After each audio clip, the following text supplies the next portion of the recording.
Is welcome back to my YouTube channel study for GK. और आज के इस वीडियो में आप जैसा कि सभी देख पा रहे होंगे, एक पर्यावरण की श्रृंखला को आगे बढ़ाते हुए एक महत्वपूर्ण टॉपिक में डिस्कस करने वाले हैं। तो आपको वीडियो हेल्पफुल लगता है तो लाइक और सब्सक्राइब करिएगा और बेल आइकन को प्रेस कर लीजिए, जिससे हमारे आने वाले सभी वीडियो का नोटिफिकेशन आपको मिल सके। देखिए दोस्तों, अगर बात की जाए इस टॉपिक की, पर्यावरण से रिलेटेड टॉपिक है और बहुत ही महत्वपूर्ण है और सभी एग्जामों के लिए महत्वपूर्ण है। जैसा कि आपका MPPSC हुआ, इसके अलावा आपका संविदा वर्ग 3 हुआ, इसके अलावा और भी अदर कम्पिटिटिव एग्जाम जो हैं सभी के लिए एक बहुत ही महत्वपूर्ण टॉपिक है और अक्सर इस क्वेश्चन यहाँ से पूछे जाते हैं। तो उसी को ध्यान में रखते हुए ये फैक्चुअल क्लास है दोस्तों, आप ध्यान दीजिएगा। इसमें जो रहेंगे फैक्ट बाय फैक्ट क्वेश्चन आपको मिलने वाले हैं, तो वीडियो के अंत तक जरूर बने रहिएगा। ओके, तो आइए फिर हम स्टार्ट करते हैं।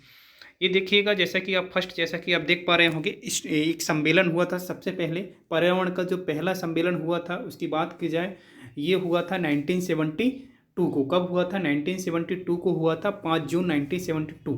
कहाँ पर हुआ था? स्थान आपसे पूछ लिया जाता है एग्जाम में, तो आप ध्यान दीजिएगा, स्वीडन के स्टॉकहोम में हुआ था। स्वीडन के स्टॉकहोम में पर्यावरण का पहला सम्मेलन हुआ था, जिसमें क्या किया गया था, एक ग्लोबल लेवल में सम्मेलन हुआ था और जिसमें पर्यावरण को संरक्षण या सुरक्षा प्रदान करने के लिए चर्चा की गई थी। क्लियर है? और इसी से आप याद रखिएगा, आप सभी परिचित होंगे, पर्यावरण दिवस 5 जून को मनाते हैं, तभी से स्टार्ट हो गया पर्यावरण दिवस मनाना। क्लियर है? तो आपसे सिर्फ इतना पूछा जाएगा कि स्टॉकहोम सम्मेलन कब हुआ था। ये हुआ था आपका 5 जून 1972 को। और स्थल की अगर बात की जाए तो स्वीडन के स्टॉकहोम में हुआ था। और ये पर्यावरण दिवस कब मनाया जाता है? तो 5 जून को। क्लियर है यहाँ तक? अब बात करेंगे, देखिए इसमें क्या डिसीजन लिया गया था। देखिए अगर बात की जाए दोस्तों कि ये हमारे विश्व लेवल में या ग्लोबल लेवल में एक संस्था होती है जिसका आपने नाम सुना होगा, UNO, united nation of organization. Clear है? ये क्या करता है दोस्तों? ये शांति और सुरक्षा, विश्व लेवल में क्या करता है? शांति और सुरक्षा स्थापित करने की बात करता है। UNO जो है ये शांति और सुरक्षा स्थापित करता है ग्लोबल लेवल में। और इसके अलावा अगर बात की जाए पर्यावरण इसी टाइप से एक पर्यावरण में भी एक संस्था, ये डिसीजन लिया गया कि पर्यावरण के लिए भी एक संस्था होनी चाहिए, जिससे विश्व लेवल में होने वाले पर्यावरण प्रदूषण और भी जो गतिविधियां होती हैं मानव द्वारा उनको रोका जाए, जिससे पर्यावरण क्या होता है? दूषित होता है। तो इसमें क्या निर्णय लिया गया है? एक संस्था का निर्णय लिया गया। ये 5 जून 1972 को ही एक संस्था स्थापित की गई। इसका नाम आप लोगों ने सुना होगा, UNEP।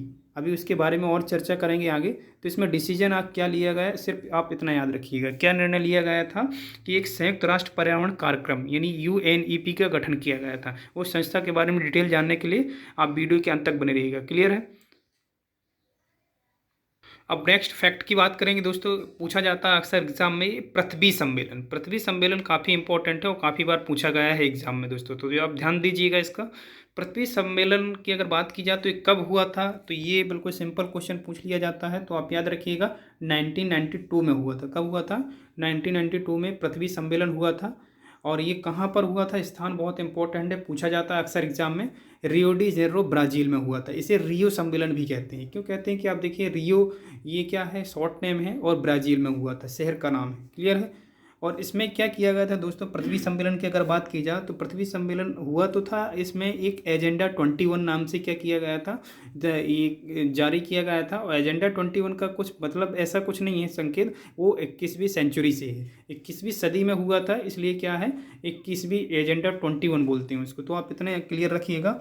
इसके अलावा बात की जाए तो इसमें भी एक संयुक्त राष्ट्र सम्मेलन, इसे एक नाम और से जानते हैं, एक और नाम होता है UNECD।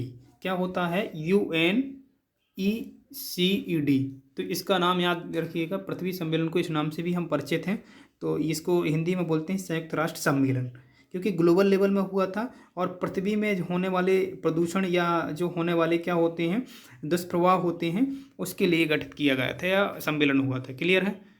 अब उसी के बाद क्या हुआ था? एक क्योटो प्रोटोकॉल हुआ था। क्योटो प्रोटोकॉल की अगर बात की जाए तो इम्पोर्टेंट है। प्रोटोकॉल का ये सम्मेलन समझिए, प्रोटोकॉल समझिए। प्रोटोकॉल का मतलब ये होता है नियम और कानून। किसके लिए? पर्यावरण के लिए। तो इतना क्लियर रखिएगा, किसके लिए नियम और कानून बने थे? पर्यावरण के लिए। क्योटो प्रोटोकॉल कहाँ हुआ था, कब हुआ था, सिर्फ इतना ही आपसे एग्जाम में पूछा जाएगा। तो ये कब हुआ था?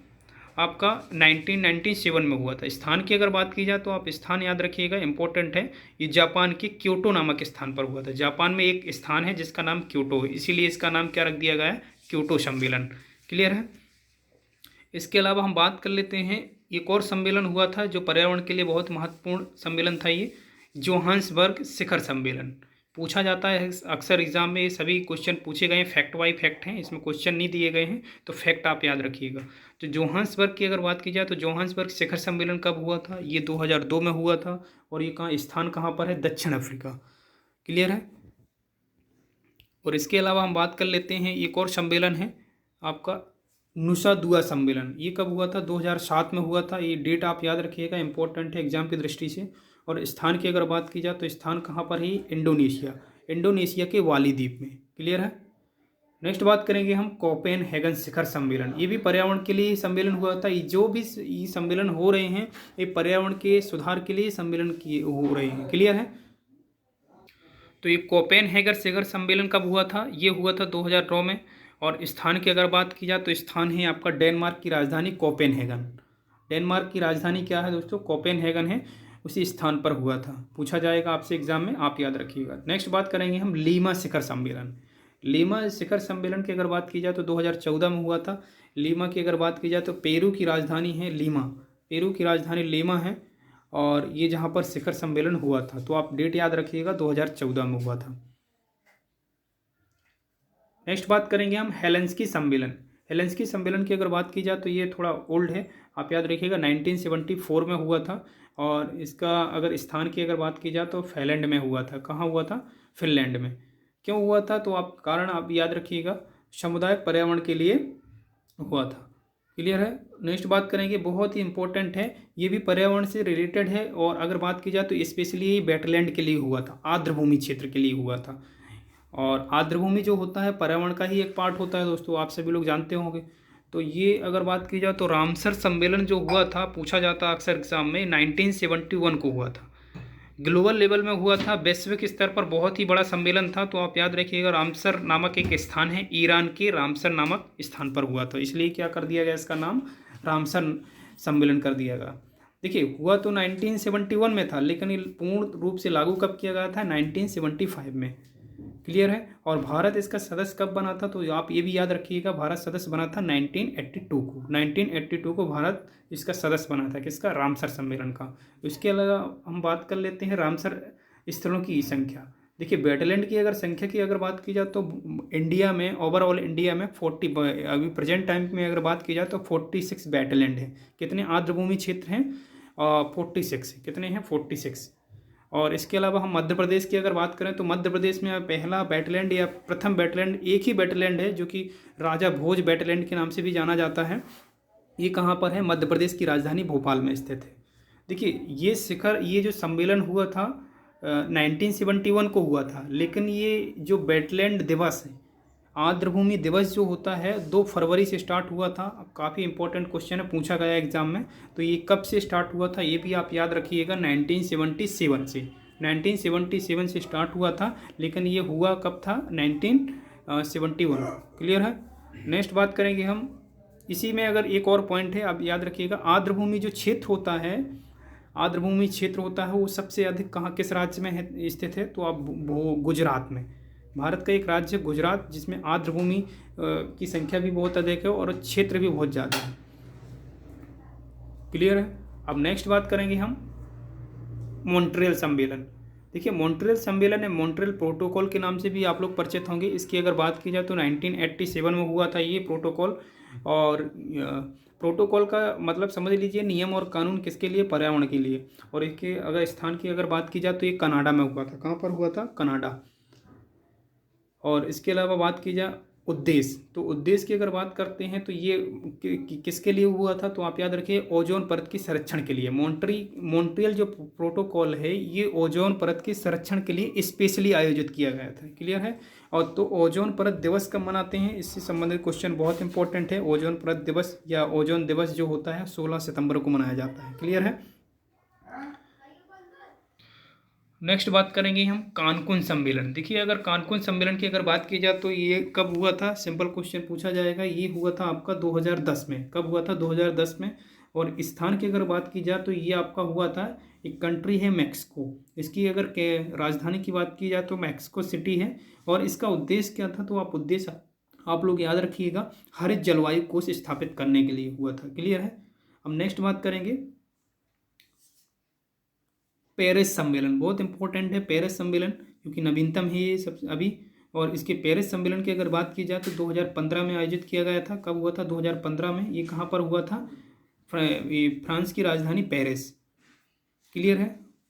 और इसके अलावा हम बात कर लेते हैं जिनेवा प्रोटोकॉल की। जिनेवा प्रोटोकॉल बहुत महत्वपूर्ण है एग्जाम की दृष्टि से। जिनेवा प्रोटोकॉल जो हुआ था 1928 में हुआ था, और इसके स्थान की अगर बात की जाए तो स्विट्जरलैंड के जिनेवा में हुआ था। कहाँ पर? स्विट्जरलैंड के जिनेवा। नेक्स्ट बात करेंगे इसमें कुछ इंपॉर्टेंट पॉइंटों की, महत्वपूर्ण फैक्ट हैं।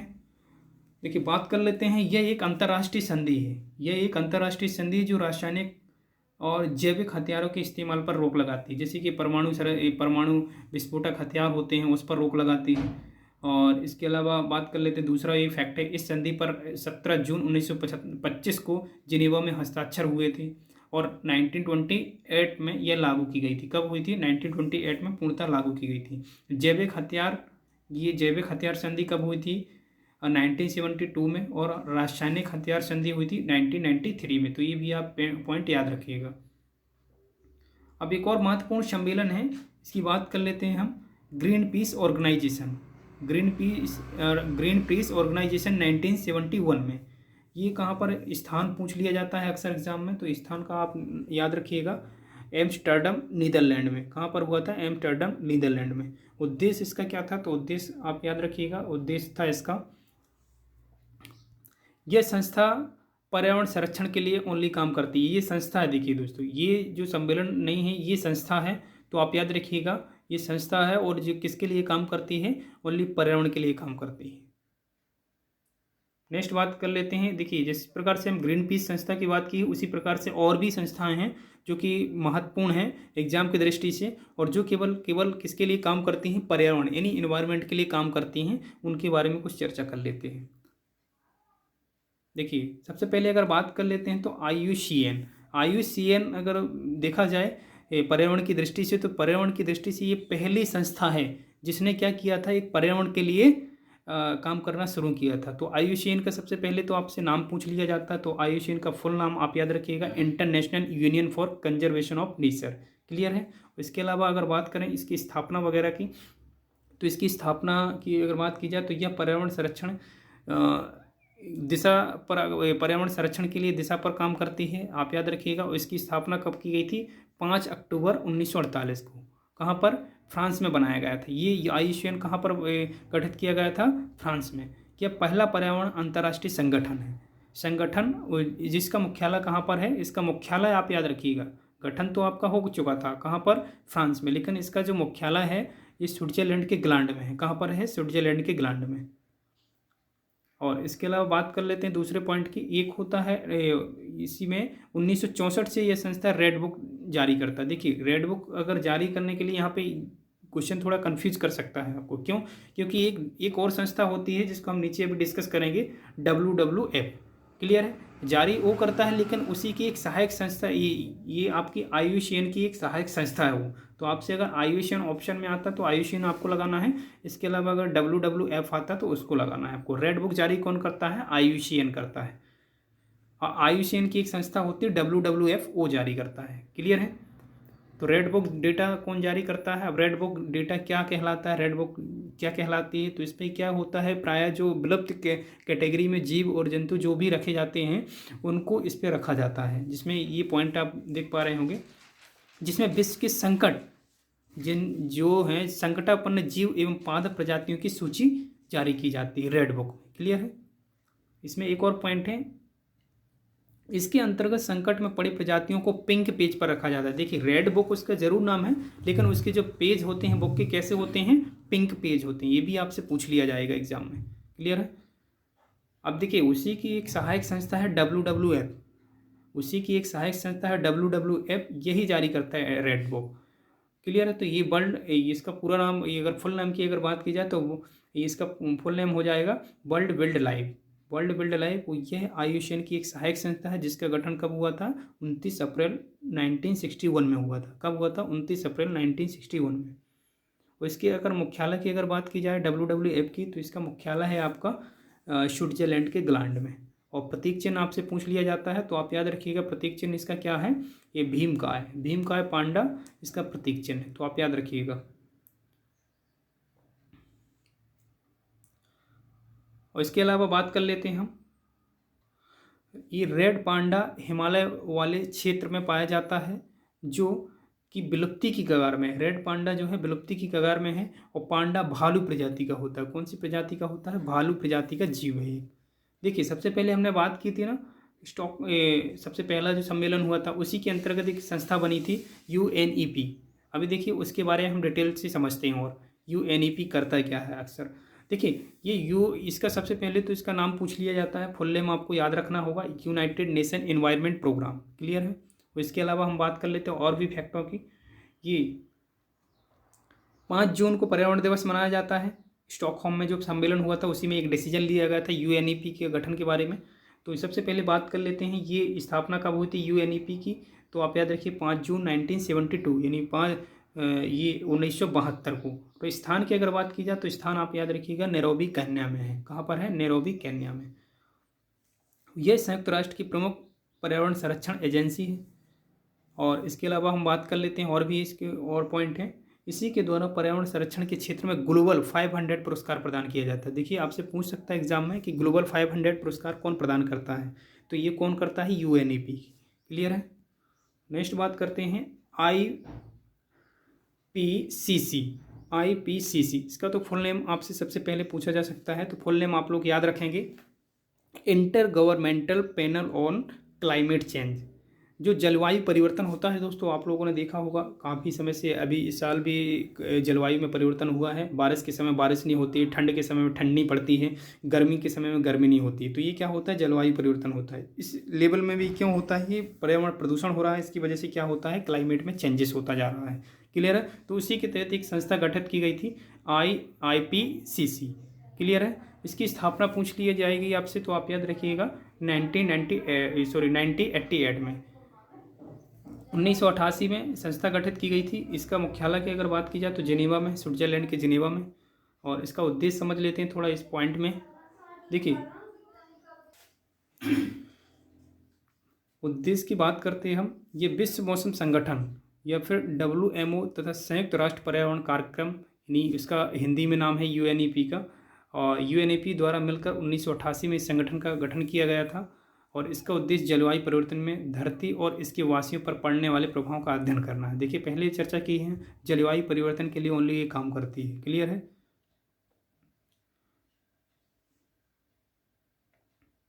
और ये अध्ययन के बाद अपनी रिपोर्ट किसको सौंपती है, संयुक्त राष्ट्र को सौंपता है। कि किसको सौंपता है, अध्ययन के बाद संयुक्त राष्ट्र को सौंपता है। तो ये भी आप फैक्ट याद रखेंगे। अब देखिए ये बहुत महत्वपूर्ण है, UNFCCC बहुत इंपॉर्टेंट संस्था है, जिसमें अभी भी एक सम्मेलन किया गया है स्कॉटलैंड में। तो उसके बाद में हम चर्चा करेंगे, करंट से बनने वाला क्वेश्चन है। तो सबसे पहले हम UNFCCC के बारे में चर्चा कर लेते हैं। क्योंकि इसका फुल नेम आपसे पूछा जाएगा, यूनाइटेड नेशन इसका framework convention on climate change. UNFCCC जो है ये भी क्लाइमेट की या जलवायु परिवर्तन के बारे में चर्चा करता है, जलवायु के बारे में बात करता है। और इसके अलावा स्थापना की सबसे पहले बात कर लेते हैं, एक संस्था है, बहुत बड़ी संस्था है, जलवायु संबंधित है। तो 1992 में इसकी स्थापना की गई थी। कब की गई थी, 1992 में। और कहाँ पर है इसका मुख्यालय, तो सबसे पहले मुख्यालय की हम बात करें तो ये रियो डी जेनेरो में है। कहाँ पर, रियो डी जेनेरो, ब्राज़ील में इसका मुख्यालय है। क्लियर है। तो इस वीडियो में हमने फैक्चुअल क्लास ली है और जो भी महत्वपूर्ण फैक्ट थे पर्यावरण से संबंधित उस पर विशेष चर्चा की है। और वीडियो आपको हेल्पफुल लगता है तो लाइक और सब्सक्राइब करिएगा एंड शेयर करिएगा। ओके, मिलते हैं किसी नए टॉपिक के साथ, तब तक के लिए जय हिंद, जय भारत।